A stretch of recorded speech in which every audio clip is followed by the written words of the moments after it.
Hello everyone, welcome back to our channel. मैं हूं सुधीर शर्मा और आज भी अगेन हम बात करेंगे इशू ऑफ शेयर कैपिटल की बैलेंस शीट।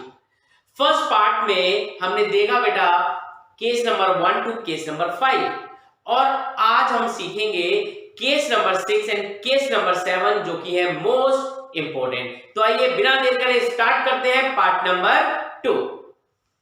ठीक है ना। केस नंबर 1 टू 5 हम ऑलरेडी देख चुके हैं। अब हम बात करेंगे केस नंबर 6 की। केस नंबर 6 कहता है कि कंपनी ने जो शेयर्स इशू किए थे उसमें कुछ शेयर्स का पैसा में रिसीव नहीं हुआ और कंपनी ने उन सभी शेयर्स को फॉरफीट कर लिया। राइट। एक एग्जांपल लेते हैं कि कंपनी के पास कुछ ऑथराइज शेयर कैपिटल है। ठीक है। सबसे पहले एक बैलेंस शीट का फॉर्मेट बना लेता हूं मैं यहां पे। ये है बैलेंस शीट। बैलेंस शीट का फॉर्मेट बिल्कुल हर केस के अंदर कॉमन रहेगा, कुछ भी चेंज नहीं रहेगा। यहां पे लिखेंगे नोट नंबर, यहां पे लिखेंगे रुपीज, यहां पे लिखेंगे पर्टिकुलर्स और यहां पे है इक्विटी एंड लायबिलिटीज। फिर है शेयर होल्डर्स फंड्स, फिर है शेयर कैपिटल। अब मुझे बेटा इस शेयर कैपिटल का अमाउंट निकालना है तो इसके लिए मैं बनाऊंगा एक नोट टू अकाउंट और इस नोट टू अकाउंट में मैं क्या क्या बातें करूंगा। सबसे पहले मुझे निकालना है शेयर कैपिटल का अमाउंट। तो मुझे यहां पे लिखना चाहिए क्या, ऑथराइज्ड शेयर कैपिटल।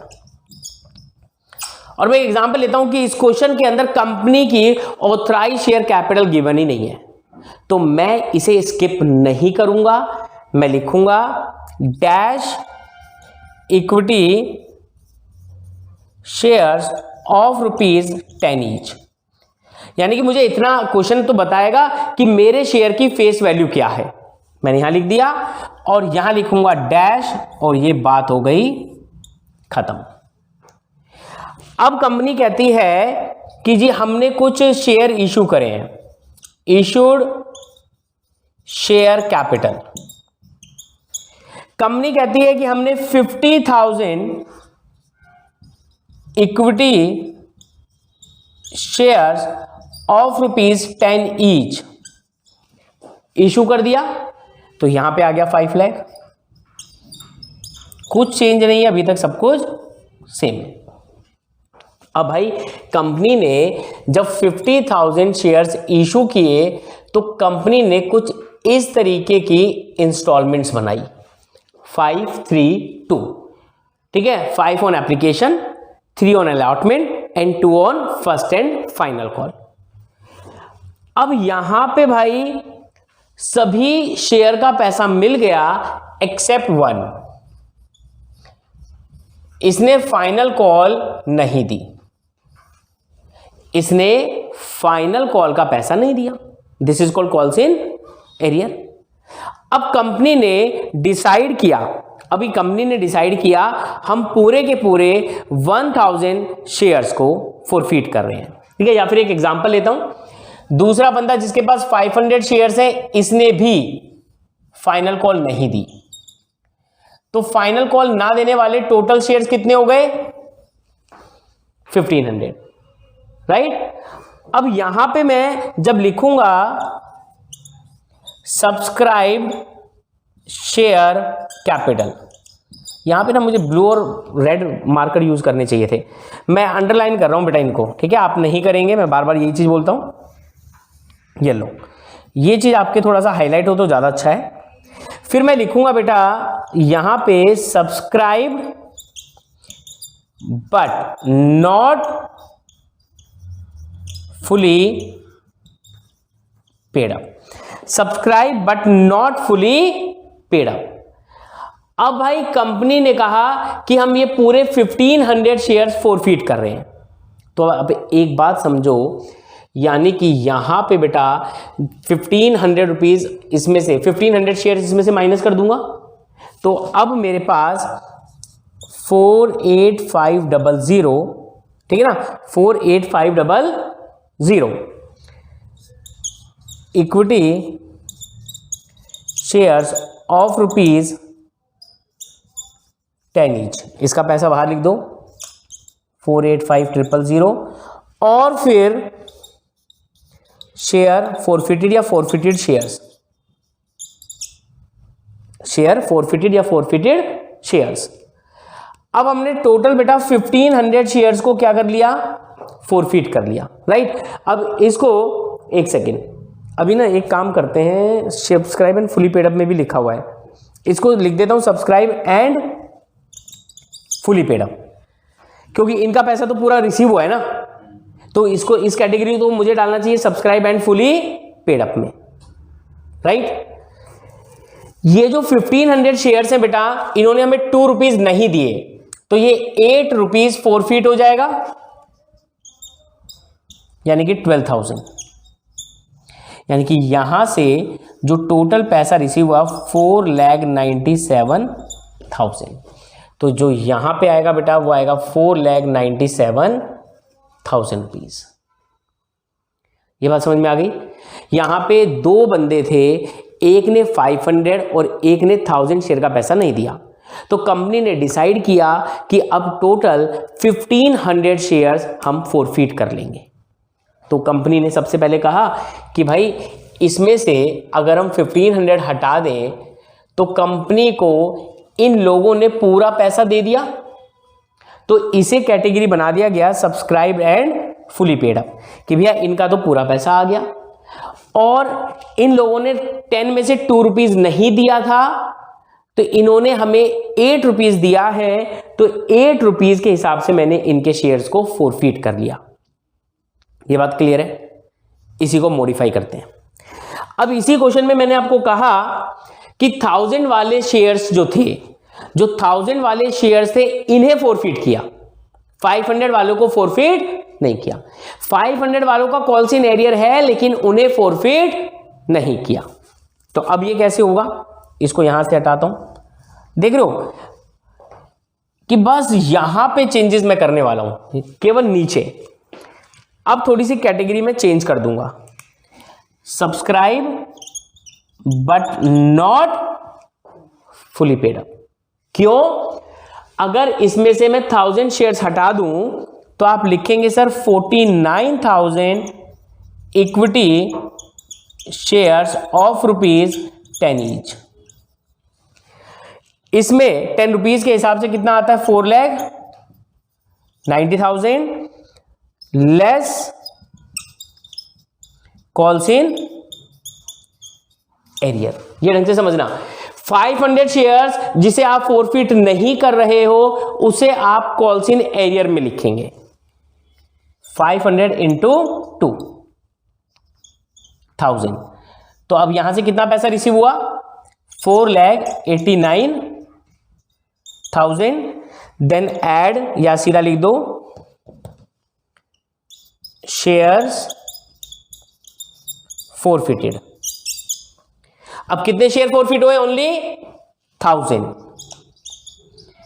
इंटू 8,000, 4,97,000, 4,97,000।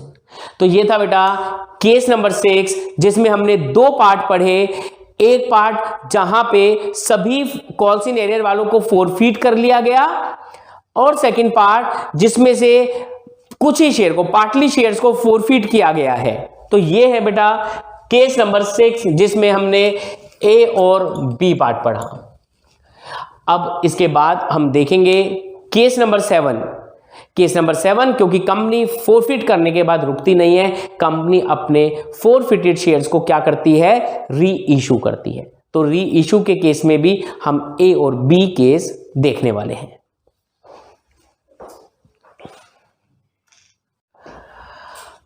चले बेटा, अब हम बात करेंगे फॉरफिटेड शेयर्स को री इशू करने की। लास्ट केस है केस नंबर 7, इसमें भी 2 पार्ट देखेंगे। अगर कंपनी ने सभी फॉरफिटेड शेयर्स को री इशू कर दिया, कंपनी कहती है हमने 1500 शेयर्स फॉरफिट किए और पूरे के पूरे 1500 री इशू कर दिए, और री इशू कितने में किया, इग्नोर कर दो। क्वेश्चन में लिखा होगा कि कंपनी ने री इशू कितने में किया, तो उसे इग्नोर करना है। समझिए, कंपनी कहते हैं कि हमारी ऑथराइज कैपिटल है 10,000 इक्विटी शेयर्स ऑफ ₹10 ईच। कितना लिख दूं? 1 लाख। कंपनी ने 50,000 equity shares of ₹10 each issue कर दिया। तो यहां पे आ गया, यहां पे गलती लिखा ना मैंने, अच्छा 50,000 थोड़ा हो सकता है, 5,000, तो कितना आ गया? 50,000। अब बेटा इस 50,000 शेयर्स में से, अब समझना, यहां पे इस 50,000 शेयर्स में से 1,000 शेयर्स और 500 शेयर्स का पैसा हमें नहीं मिला, तो इसका मतलब है 48,500 शेयर का पैसा मिल गया। या मैं आपसे कहूं, इन दोनों शेयर्स को मैंने कैंसिल कर दिया, यानी कि जिसके पास 1000 शेयर्स थे उसने एरर किया, जिसके पास 500 शेयर्स थे उसने भी एरर किया। तो मैंने बेटा ये दोनों शेयर्स कैंसिल कर दिए। कैंसिल करने का मतलब है फॉरफिटेड, इनके शेयर्स फॉरफिट हो गए। तो जब 1500 शेयर्स मैंने फॉरफिट किए, तो अब बाकी बचे हुए शेयर्स कितने हैं? 48,500। 5,000 शेयर है ना उसमें, सॉरी 5,000 से कर रहे हैं ना, तो एक 0 हटा देते हैं, तो इसमें भी ऐसे ले लेते हैं 100 और 50, तो ये कितना हो जाएगा? 4850। ठीक है जी। अब भाई मैंने जब कहा कि इतने शेयर फॉरफिट हो गए, कैंसिल हो गए, ये शेयर बचे हुए हैं, अब कंपनी ने कहा कि वापस से हमने ये दोनों शेयर्स वापस से री इशू कर दिए, तो वापस से हमारे इशूड शेयर कितने बन गए? 5,000। भाई एक बार कैंसिल किया तो माइनस हो गए, और जब दोबारा री इशू कर दिया तो वापस से प्लस हो गए। तो बस आप जब सभी फॉरफिटेड शेयर्स को री इशू करेंगे तो आप लिख देंगे subscribe and fully paid up 5,000 equity shares of ₹10 each. री इशू कितने में किया है उसे छोड़ दो, क्योंकि जो उसका लॉस होगा, अगर कम में री इशू किया है, जो उसका लॉस होगा वो हम शेयर फॉरफिटेड अमाउंट से निकाल लेंगे, तो उसे आप इग्नोर करेंगे। ये लाइन लिख दीजिए, येलो। तो ये काम था, पहला काम, जब सभी फॉरफिटेड शेयर्स को हमने क्या कर दिया? री इशू कर दिया। अब मैंने आपको कहा कि 5,000 में से आपने 150 शेयर्स फॉरफिट किया, लेकिन री इशू करे केवल 100 शेयर्स। आपने कैंसिल तो किए 150, लेकिन जब री इशू की बात आई तो आपने री इशू कितना किया? 100। तो अब भाई इसमें कितना आ जाएगा? 4950। तो यहां मैं लिखूंगा 4950 और यहां पे कितना लिखूंगा? 49500। और जो अभी 50 फॉरफिटेड शेयर्स मेरे पास हैं, यानी कि कंपनी के पास है, उन्हें आप दिखाएंगे लाइक दिस, फॉरफिटेड शेयर्स या शेयर्स फॉरफिटेड। 50 शेयर्स अभी तक आपने अपनी पॉकेट में फॉरफिट करके रखा हुआ है, ठीक है ना। और बच्चे इसने ₹2 नहीं दिए थे, तो इसने ₹8 पे कर दिए थे। एग्जांपल लेके चल रहा हूं, तो 8 इंटू दिस 400, तो टोटल आ गया 49,900। क्लियर होगी बात? यहां पे दोबारा समझो, जब आपने शेयर्स को फॉरफिट कर लिया, फॉरफिट का मतलब है कैंसिल हो गए, और जब आपने इसमें से 100 री इशू कर दिया तो वापस प्लस हो गए, यानी कि ये इतने शेयर का पैसा फुली सब्सक्राइब हो गया। तो इसको मैंने लिखा subscribe and fully paid up में 49500 इंटू 10, और जो अभी कंपनी की पॉकेट में पैसा है उसका जितना भी फॉरफिटेड अमाउंट है वो मैंने यहां पे लिख दिया और इन दोनों को प्लस करूंगा और यहां पे लिख दूंगा ये वाला अमाउंट। तो ये था बेटा केस नंबर 7। केस नंबर 7 में सबसे पहले हमने देखा ऑल फॉरफिटेड शेयर्स वर री इशू, और बी पार्ट में देखा पार्टली या पार्ट ऑफ शेयर्स वर री इशू।